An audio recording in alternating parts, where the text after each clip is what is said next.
अस्सलामु अलैकुम वरहमतुल्लाहि वबरकातुहू। इतिहास में बहुत कम ऐसे लोग मिलेंगे जो आपको हर फील्ड में कामयाब नज़र आएंगे। कोई किसी फील्ड में अगर सबसे आगे है तो किसी फील्ड में सबसे पीछे है, लेकिन इतिहास में एक ऐसा शख्स भी है जो चाहे पॉलिटिकल कैरियर हो या चाहे सामाजिक ज़िंदगी हो, चाहे घरेलू ज़िंदगी हो, दुनिया में जितने फील्ड्स हैं उनमें सबसे उत्तम और सबसे बेहतरीन मिसाल पेश करने वाले इंसान यानी हमारी मुराद पैगंबर मोहम्मद सल्लल्लाहु अलैहि वसल्लम है, जो एक ही वक्त में पूरे देश के हुक्मरान भी है, एक ही वक्त में अपनी बीवियों के लिए बेहतरीन शौहर है, एक ही वक्त में बेटा बेटी के लिए सबसे बेहतरीन बाप है, एक ही वक्त में मस्जिद के इमाम भी है और उसी वक्त जंग के मैदान में जर्नल भी है। तसव्वुर कीजिए कि एक आदमी हर फील्ड में किस तरह से कामयाब होता चला गया। माइकल हार्ट ने मजबूर होकर के पैगंबर मोहम्मद सल्लल्लाहु अलैहि वसल्लम का नाम जो है 100 ग्रेट इंसानों में से सबसे ऊपर रखा, क्योंकि ये हर फील्ड में कामयाब इंसान है।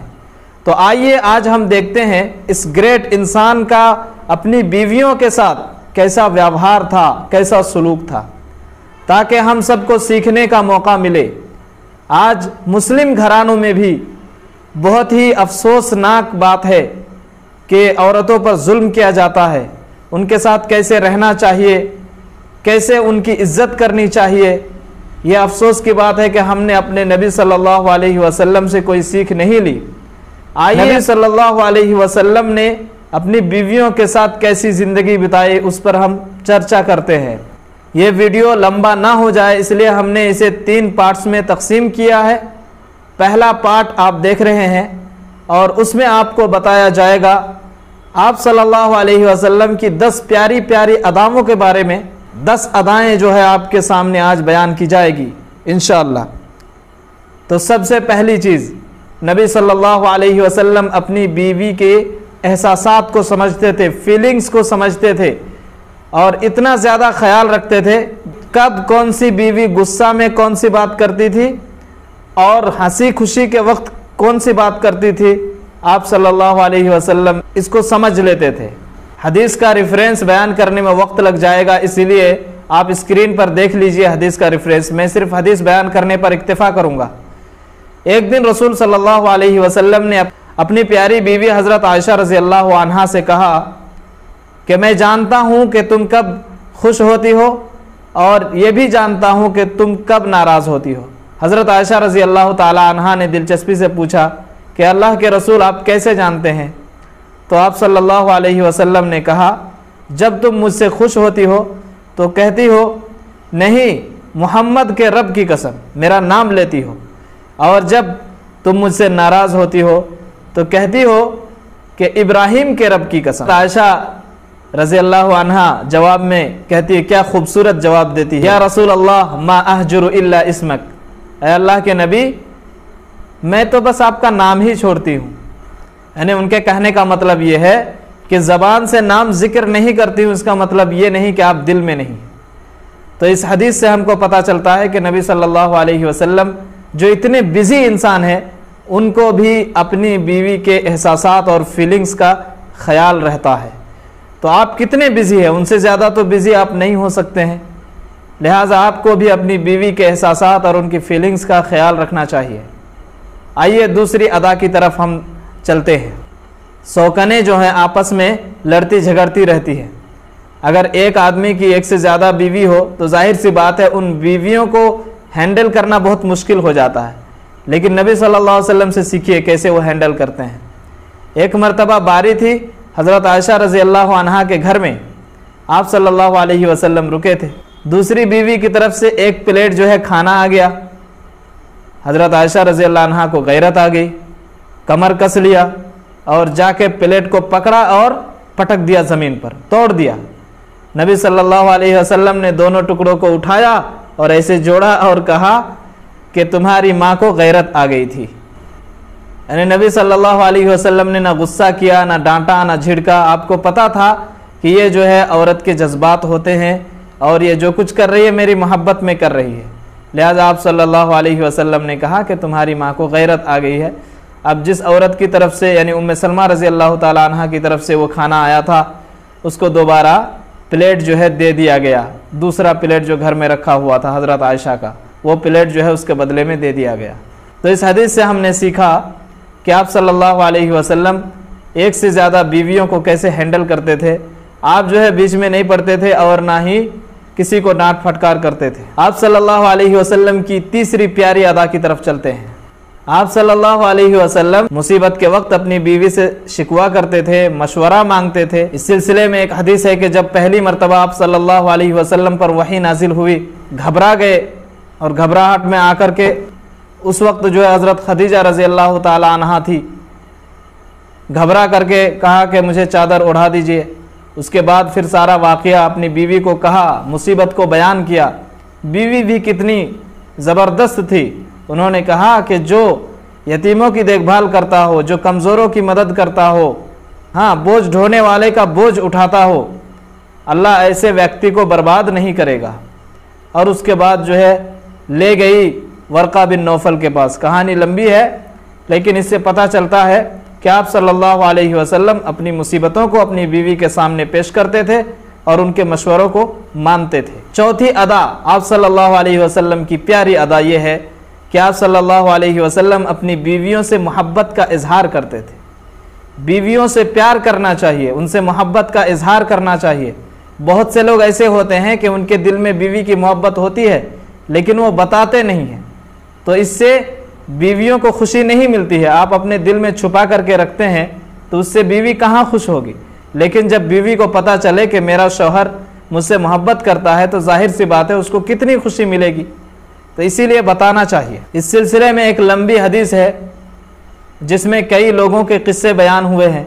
उसमें एक अबू ज़र आदमी है जो उम्मे ज़र से बहुत मोहब्बत करता था, यानी दोनों मियाँ बीवी थे। ज़माना जाहिलियत का किस्सा था और इसमें बताया गया था कि दोनों बेहद एक दूसरे को प्यार करते थे। तो नबी सल्लल्लाहु अलैहि वसल्लम ने हज़रत आयशा से किस्सा सुना और उसके बाद कहा कि मैं तुम्हारे लिए अबू ज़र हूँ।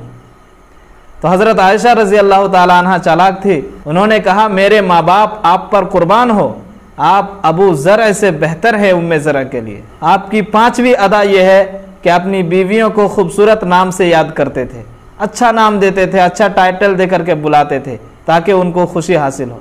देखिए बिजी आदमी, इतने बिजी इंसान, लेकिन अपनी बीवियों का कितना ख्याल है। आयशा रज़ी अल्लाह अन्हा को या आइश कह के बुलाते थे, आइश कहते थे, यानी आधा नाम प्यारा सा लगता था और कहते थे। इसी तरह हुमैरा कहते थे।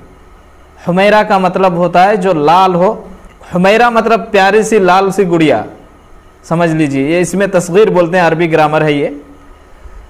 तो आप सल्लल्लाहु अलैहि वसल्लम उनकी खूबसूरती को बयान करते थे और खूबसूरती को बयान करने वाले नाम के ज़रिए से अपनी बीवी को पुकारते थे। तो क्या आपने कभी आजमाया? आजमाना चाहिए। आप सल्लल्लाहु अलैहि वसल्लम की छठी और प्यारी सी अदा ये कि आप सल्लल्लाहु अलैहि वसल्लम मेंस्ट्रुअल ब्लड के वक्त भी अपनी बीवियों के साथ मिल करके खाते थे। हज़रत आयशा रज़ी अल्लाह अन्हा फरमाती हैं कि मैं जब हाइज़ा होती, यानी मुझे मेंस्ट्रुअल ब्लड आ रहा होता, मासिक आ रहा होता, उस वक्त भी आप सल्लल्लाहु अलैहि वसल्लम मेरे साथ बैठ करके खाते थे। खाने पीने की चीज़ में से अगर पीने की चीज़ होती तो हज़रत आयशा रज़ी अल्लाह ताला अन्हा जहाँ मुँह लगा के पीती थी, नबी सल्लल्लाहु अलैहि वसल्लम उसी बर्तन को उठा करके वहीं पर मुँह लगा के पीते थे। ये मोहब्बत का इजहार है, प्रैक्टिकल। जबकि हज़रत आयशा कहती है कि मैं गर्मी के दिनों में पसीना पसीना हो जाती थी और उस हाल में भी पीती थी जब पानी या दूध वगैरह, तो उसी जगह पे मुंह लगा के आप सल्लल्लाहु अलैहि वसल्लम भी पीते थे। इसी तरह आता है कि बोटी में से जब गोश्त नोचती थी हज़रत आयशा रज़ी अल्लाह अन्हा, तो आप सल्लल्लाहु अलैहि वसल्लम उसी जगह से जो है गोश्त नोचते थे। आइए सातवीं अदा की तरफ चलते हैं। आप सल्लल्लाहु अलैहि वसल्लम अपनी बीवी के गोद में सर रख करके सोते थे। एक बीवी के लिए बहुत ही खुशी की बात होती है कि उसका पति, उसका शौहर जो उसकी कुल कायनात होती है उसके पास रहे, उसके गोद में सर रखे और उसका प्यार हासिल करे। ये चाहती है हर बीवी। हज़रत आयशा रज़ी अल्लाह अन्हा फरमाती है कि नबी सल्लल्लाहु अलैहि वसल्लम मेरे गोद में सर रख करके सोते थे, इस हाल में कि मुझे मासिक आ रहा होता, मेंस्ट्रुअल ब्लड आ रहा होता। 8वीं अदा ये है कि आप सल्लल्लाहु अलैहि वसल्लम घर के कामों में बीवी के साथ हाथ बटाते थे। हज़रत आयशा रज़ी अल्लाह अन्हा से सवाल किया गया कि नबी सल्लल्लाहु अलैहि वसल्लम अपने घर में कैसे रहते थे। बहुत सारे लीडर्स ऐसे होते हैं ना कि बाहर तो बहुत ही अच्छे लगते हैं, बहुत ही बेहतरीन अंदाज में पेश करते हैं अपने आप को, लेकिन घर में जो है औरतों से झगड़ा करते हैं, उनके साथ अच्छा बर्ताव नहीं करते हैं, फालतू का सिर्फ हुक्म चलाते हैं। तो नबी सल्लल्लाहु अलैहि वसल्लम क्या करते हैं? इतने बड़े लीडर हैं, इतने बड़े जर्नल हैं, इतने बड़े इमाम हैं, तो भाई वो क्या करते हैं? तो हज़रत आयशा रज़ी अल्लाह अन्हा फरमाती है अपने घर के कामों में हाथ बटाते थे। जब अजान सुनते थे तो उठ करके चले जाते थे। 9वीं अदा ये है कि आप सल्लल्लाहु अलैहि वसल्लम अपने कामों को खुद करते थे। मिसाल के तौर पर कपड़ों को सीना, बकरी है तो बकरी का दूध दोहना, अपने जिस्म को सही रखने के लिए जितनी चीज़ें ज़रूरी होती हैं वो सब आप सल्लल्लाहु अलैहि वसल्लम खुद करते थे। 10वीं अदा ये है, एक बार अबू बकर सिद्दीक़ रज़ी अल्लाह ताला अन्हु आयशा रज़ी अल्लाह अन्हा के घर में दाखिल हुए। ये उनके पिता हैं और उनके पास जो है 2 ऐसी लड़कियां थी जो दुफ बजा करके गा रही थी। तो अबू बकर रज़ी अल्लाह अन्हु को बड़ा गुस्सा आया और कहा कि रसूल सल्लल्लाहु अलैहि वसल्लम के घर में तुम लोग दुफ बजा करके गा रही हो। तो आप सल्लल्लाहु अलैहि वसल्लम ने अपने सर से कपड़ा हटाया। आप सल्लल्लाहु अलैहि वसल्लम उस वक्त सो रहे थे। सर से कपड़ा हटाया और कहा कि उन दोनों को गाने दो क्योंकि आज ईद का दिन है। तो ये एक शौहर की जिम्मेदारी होती है अपनी बीवियों की खुशी का ख्याल रखे। हज़रत आयशा रज़ी अल्लाह ताला अन्हा के पास वो 2 लड़कियां दुफ बजा रही थी और ईद का दिन था, तो हज़रत आयशा रज़ी अल्लाह ताला अन्हा खुश हो रही थी। तो एक शौहर के लिए ज़रूरी है कि हलाल दायरे के अंदर जो चीज़ें हलाल है उनसे इंजॉय करने का मौका देना चाहिए अपनी बीवी को, हराम दायरे में नहीं। तो ये थी 10 अदाएँ नबी सल्लल्लाहु अलैहि वसल्लम की जो दुनिया में मौजूद हर शौहर को अपनाना चाहिए और अपनी बीवियों को खुश रखने की कोशिश करनी चाहिए।